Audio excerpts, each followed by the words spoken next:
Hey, it's Shania. So, mini vlog with me, Intrams edition. Grabe naman ang tilaok niya. Kanina ka pa talaga.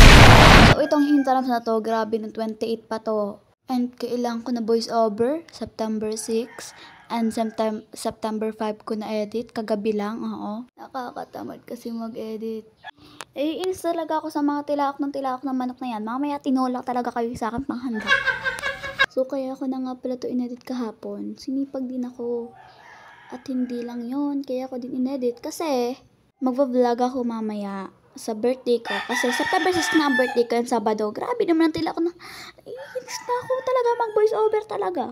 Pabayaan nyo na lang talaga yung tilaok ng manok na yan talaga. Kasi, hindi naman yan amin eh. So, ito. Anong connect nung inedit ko ngayon pag nag-vlog ako mamaya? Kasi, baka dalawa-dalawa yung pag-e-edit ko. So, inedit ko na. And dapat hindi naman talaga ako ngayon agad mag-voice over. Yes, dapat ngayon, pero hindi gantong oras kasi maglalaba pa ako ng bag ko. And alangan naman bukas ay hindi agad yung matutuyo. And bukas din ako maglalaba ng damit ko. Ano lang, grabe, sa dami kong sinasabi. Ayan, nakapag-medyas na akat lahat. Nagpupulbo na akat lahat dyan. Grabe, nakapag-ayos na ako ng gamit yan lahat. At sinipag lang talaga ako ngayon mag-edit. And then pagkatapos kong mag-ayos, ay naglagay na ako ng tubig sa aking tubigan. Alam niyo ba kung bakit may pinggot yan? Kasi hindi ko dahil nagsala pang paglalagay ng tubig na tapon tuloy.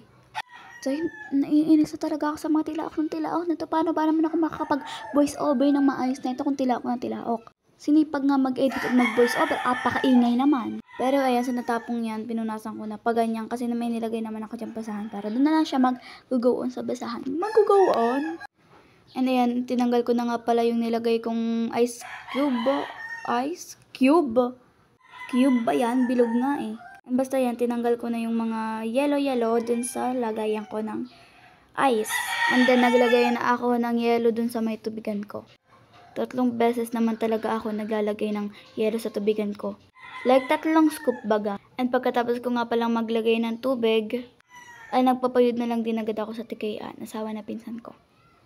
Ayun lang, yung natural puyod lang yung nakaganyan yung hair. Basta parang emo, pero hindi siya emo. Basta yun na yun. And then nag-ayos na ako ng aking lunchbox. Pang lunch. And ang dami pa ng ulam dun ate ko. Tapos maunti ang nalagay kong kanin. Kasi di naman talaga ako marami kumain eh. And ayan, nag-video muna sa salamin na para bang, ay nako, naglakad na ako palabas. For real, nag-antay pa talaga ako dyan matapos ang pagpupuyod ng asawa ng pinsan ko sa kaibigan ko. Kasi nagpapuyod yung kaibigan ko. And then pagkatapos puyudan yung kaklase ko, yung kaibigan ko, umalis na rin agad kami. Buti na lang talaga nagkasya yung tubigan ko sa bag ko. Kung hindi, madami talaga akong pagkadating namin ng school, pumunta kami sa bahay ng kaklase namin. Dahil papahiramin namin ang damit yung escort namin. Kasi ang pangit ng suot niya. Tapos hindi rin naman nagamit kasi yung damit na lang ni mama pinahiram. And that time, ay papunta na nga pala kami ng court dyan. Ang dala ko nga pala dyan ay yung tubig lang. Tapos nung bago magtanghali, kinuha na ng kaklase ko yung mga baunan doon.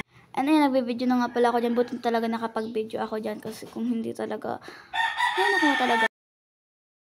And we're here sa court. Yung court dyan sa amin ay malapit sa dagat. So dati talaga hindi talaga ganyan yan kalaki kasi maliit lang yan. Tapos ayan, pinayos. And over here. Nagulat kami dyan, kaya pala wala yung dalawa naming kaklase na si Lori May at si Kaijo. Ginawa ba naman silang tigahawak ng tarpaulin? Wala pa sigurong tape niyan. Fast forward, nakakain na nga pala kami dyan ata. Oo, nakakain na nga pala kami dyan. Di ko na nabidyohan kasi nakalimutan ko na at wala naman rin akong pagpapatungan. At wala din magbibidyo sa akin kasi lahat kami inakain na dyan. The boat is sinking kasi dyan nung una. And the boat is sinking 20 agad ba naman? So, yun, nagpatugtog. Tapos, nag-ikot-ikot kami dyan at gumaya yung kabila. But it's okay, ang mahal ka masaya. Tapos, ayan, nag-ikot-ikot kami dyan habang maghawak-hawak kami. Tapos, may nagsasayaw sa gitna. And hanggang sa pinatugtog na talaga ibutot. Buti binidyohan kami dyan ni ma'am kasi kung hindi, ang last clip ko lang dito ay nung pumasok na kami ng court. Court ulit lang yan kasi pinahaba ko lang nag-edit ako ng memory sa Intrams. Dinagdagan ko lang dito kasi hindi na magkakasya yung sasabihin ko talaga. Ito ang pinakamasaya kong Intrams. Share ko lang. Paki-subscribe ng YouTube channel ko, Shania Bereng. At paki-follow ng account ko sa TikTok, Lovely Naya. Hanggang dito na lang. Bye!